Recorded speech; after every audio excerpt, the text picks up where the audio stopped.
Madam আপনি কাজে আসেন, আপনি দেখে যান এখানে হচ্ছে আপনার সাইডে তো একটা সাইডে তো ওইখানে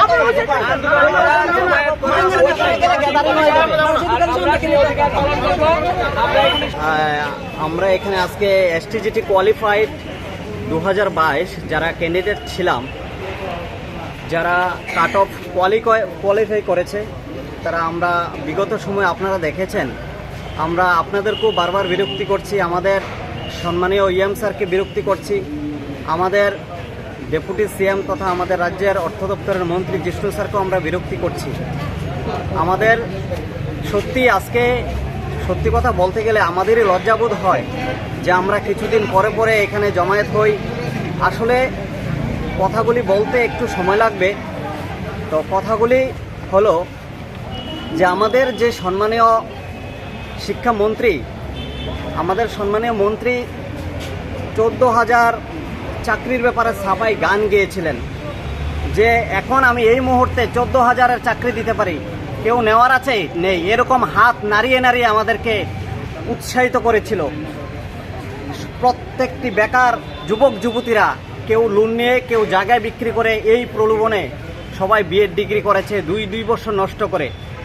আজকে আমরা বিএড ডিগ্রি করার পর টিআরবিটি থেকে যে প্রথম শ্রেণী থেকে অষ্টম শ্রেণীর যে পরীক্ষা হয় তাকে বলা হয় টেট, এবং নবম এবং দশম শ্রেণীর যে শিক্ষক শিক্ষিকারা থাকেন তাদেরকে এসটিজিটি পরীক্ষার মাধ্যমে উত্তীর্ণতা হয়। এই এসটিজিটি এবং টেট দুটোটা এক্সামই কন্ডাক্ট করে টিআরবিটি।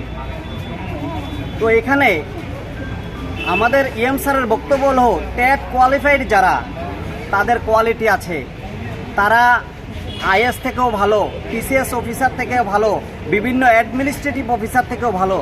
তাহলে আমাদের প্রশ্ন হলো যে এখানে টেটের কোশ্চেনটা কে করলো, এসটিজিটির কোশ্চেনটা কে করলো, বা পিজিটির কোশ্চেনটা কে করে? সাধারণত আপনারা জানেন যে টিআরবিটি একটা বোর্ড আছে, ওই তারাই করে। তো এখানে টেট এবং এসটিজিটি ডিফারেন্সটা উনি কোথায় দেখছেন? আমাদের এক্সামটা যেরকমভাবে টিআরবিটি নিচ্ছেন, টেটের এক্সামটাও টিআরবিটি নিচ্ছেন। টিআরবিটির যারা কোশ্চেন করে বা যারা আধিকারিক আছেন, দায়িত্বে আছেন, ওনারা আমাদের মামা কাকা বা আমাদের পরিবারের লোক নয় যে আমাদের এক্সামের সময় ওনারা আমাদেরকে প্রশ্নপত্র দিয়েছেন, আমাদেরকে উত্তরপত্র দিয়ে দিয়েছেন আর আমরা উত্তীর্ণ হয়ে গেছি। 14,000-এর যে একটা ছাপাই গান গিয়েছেন আমাদের সম্মানীয় এডুকেশন মিনিস্টার, এই ছাপাই গানের প্রলোভনে পড়ে আমরা যারা আজকে, আমাদের কাছে সত্যি লজ্জাকর যে আমরা রাস্তা আজকে বেকার ভিক্ষুকের মতো। কেন? আমাদের কি অপরাধ? যেখানে এসটিজিটি ক্যান্ডিডেট মাত্র 1,000-1,500 হবে কোয়ালিফাই করা, সেখানে অর্থ দপ্তর সেখানে আমাদেরকে নিতে কোনো আপত্তি নেই।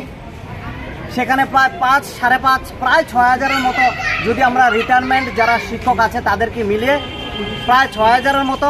উনি যদি ব্যক্তিগতভাবে 6,000 পোস্ট থেকে কমসে কম 3/1 পোস্টের জন্য অর্থ দপ্তরের কাছে চাইতেন, অর্থ দপ্তরের মন্ত্রীর কাছে আমরা বারবার গিয়েছি, ওনার বক্তব্য একটাই, আমাকে যা চাওয়া হয় এখনও যা চাইবে আমি দিয়ে দেবো, আমার কোনো আপত্তি নেই। তাইলে আমাদের কেন এত বিভ্রান্তি করা হচ্ছে? কেন অল্প কয়েকটা নামমাত্র ফর্মালিটি পোস্ট দিয়ে পরীক্ষা নেওয়ার মাধ্যমে উনি বেঁচে যাচ্ছেন, আর হাজার হাজার সন্তান সন্ততি যাদের মা বাবা এত খেটে কষ্টে বাসাতে কাজ করে, শ্রমের কাজ করে, রেগার কাজ করে যারা বিএড ডিগ্রি করিয়েছেন, লোন নিয়ে বিএড, আমাদের কি অপরাধ? আজকে আমাদের যখন আমরা ইএম স্যারের বাড়ির সামনে আসি দেখা করার জন্য, আমাদেরকে পুলিশ লেলিয়ে দিয়ে কেন আমাদেরকে অ্যারেস্ট করা হচ্ছে? আমাদের কি অপরাধ? আমরা শিক্ষা অর্জন করাটা কি অপরাধ? উনাকে আমরা বলছি, কাকুতির মিনতি করছি। আপনারা দেখেছেন বিগত সময়ে আমরা 1.5 থেকে 2 মাস ওনার পায়ে পড়ার বাকি ছিল, পায়ে পড়েছে, অনেক ভাই বোন পায়ে পড়েছে, কিন্তু উনার কর্ণপাত হচ্ছে না। উনি যদি মন্ত্রী হইতে কোনো এক্সাম দিতে লাগতো তাইলে বুঝতে হলে যে এক্সাম দেওয়াটা কত কষ্ট। উনি তো আমাদের ভোটে নেতা হয়ে যান, মন্ত্রী হয়ে যান, আমাদের কি অপরাধ? আজকে আমরা শিক্ষিত হয়েছি, আমরা কি ভিক্ষুকের বেশে রাস্তায় পড়ে থাকার জন্য? আজকে আমাদের কি অপরাধ? এজন্য আমাদের সম্মানীয় আমাদের রাজ্যের যে অভিভাবক, আমাদের চিফ মিনিস্টার স্যার কাছে আমাদের কাকুতি এবং মিনতি যে আপনি এই ব্যাপারটা নিজে হস্তক্ষেপ করুন। দেখুন আমাদের এই যে পরিবারগুলো অসহায়, অনেক ট্রাইবেল ভাই বোন আছে, ওই দিন স্যারের বাড়ির সামনে কেঁদে দিয়েছেন। লোনের যে নোটিশ আসছে ব্যাংক থেকে, ইনস্টলমেন্ট দিতে পারছেন না, এগুলি কার অপরাধ? ওই সময় তো বেকার যুবক যুবতীদের হাজার হাজার শূন্যপদ খালি চাকরি দিবে বলেছেন বলে আজকে এই ছেলেমেয়েরা বিএড ডিগ্রি করেছে। তাদের কি অপরাধটা কোথায়? আপনারা যে পুলিশ লেলিয়ে দিয়ে আমাদেরকে ধরে নিয়ে যাচ্ছেন, 1-1.5 ঘন্টা পরে ছেড়ে দিচ্ছেন, এটা তো সমাধান নয়। আমরা দেখেছি এই রাজ্যের সরকার রাজ্যটাকে উন্নত করার জন্য এবং শিক্ষা ব্যবস্থাকে উন্নত করার জন্য বহুভাবে প্রয়াস নিয়েছেন। যে টেটের ক্ষেত্রে, পার্টিকুলারলি টেট 1 to 8-এর যে শিক্ষক শিক্ষিকাদের নিয়োগের জন্য কি করে স্যারের জন্য রিল্যাক্সেশন টেট নিয়েছিলেন, সেখানে বয়স উত্তীর্ণদের জন্য নিয়োগের ব্যবস্থা করেছিলেন। এমনকি কিছুদিন আগে যে 2021 সনে যে টেট এক্সাম হয়েছিল, অর্থাৎ প্রথম থেকে অষ্টম শ্রেণীর শিক্ষক শিক্ষিকা নিয়োগের জন্য সবাইকে নিয়োগের জন্য ব্যবস্থা করেছেন। আমাদের সিএম স্যার সেখানে অবদান বেশি। আমরা জানি আমাদের এই রাজ্য সরকার একটা ভালো দিশা এগোচ্ছেন, আমরা সরকারের পাশে আছি এবং থাকব। কিন্তু প্রশ্ন হলো আমাদেরকে কেন এডুকেশন ডিপার্টমেন্টের সম্মানীয় মন্ত্রী আমাদেরকে কেন বিভ্রান্তি করছেন? একবার আমাদের অর্থ দপ্তরে একজন এরপরের দিন ওনার বাড়িতে কেন? আমাদের কি অপরাধ? উনি তো আর অর্থ দপ্তরের মন্ত্রী নয়। ওনার দায়িত্ব হলো ওনার ডিপার্টমেন্টের মধ্যে কি চাহিদা আছে, ওই চাহিদাগুলি অর্থ দপ্তরের কাছে তুলে ধরা। অর্থ দপ্তর কি দিতে পারবে না দিতে পারবে ওইটা ওনার দায়িত্বের মধ্যে পড়ে না। এজন্য আমরা বলছি, বারবার কাকুতি মিনতি সুরে বলছি, আমাদেরকে ব্যাপারটা একটু দেখুন। আমাদের মাত্র 1000-1500 লোক হবে, আমরা এসটিজিটি কোয়ালিফাইড। যদি আমাদেরকে নিয়োগ করা হয় তাহলে 9,000 হবে কোয়ালিফাই করা। সেখানে অর্থ দপ্তর সেখানে আমাদেরকে নিতে কোনো আপত্তি নেই। সেখানে প্রায় 5-5.5 প্রায় 6,000-এর মতো, যদি আমরা রিটায়ারমেন্ট যারা শিক্ষক আছে তাদেরকে মিলিয়ে প্রায় 6,000-এর মতো। উনি যদি ব্যক্তিগতভাবে 6,000 পোস্ট থেকে কমসে কম 3/1 পোস্টের জন্য অর্থ দপ্তরের কাছে চাইতেন। অর্থ দপ্তরের মন্ত্রীর কাছে আমরা বারবার গিয়েছি, ওনার বক্তব্য একটাই, আমাকে যা চাওয়া হয় এখনও যা চাইবে আমি দিয়ে দেবো, আমার কোনো আপত্তি নেই। তাইলে আমাদের কেন এত বিভ্রান্তি করা হচ্ছে?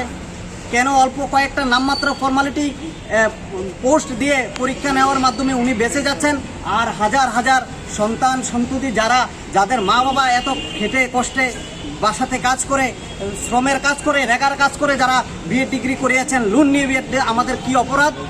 আজকে আমাদের যখন আমরা ইএম স্যারের বাড়ির সামনে আসি দেখা করার জন্য, আমাদেরকে পুলিশ লেলিয়ে দিয়ে কেন আমাদেরকে অ্যারেস্ট করা হচ্ছে? আমাদের কি অপরাধ? আমরা শিক্ষা অর্জন করাটা কি অপরাধ?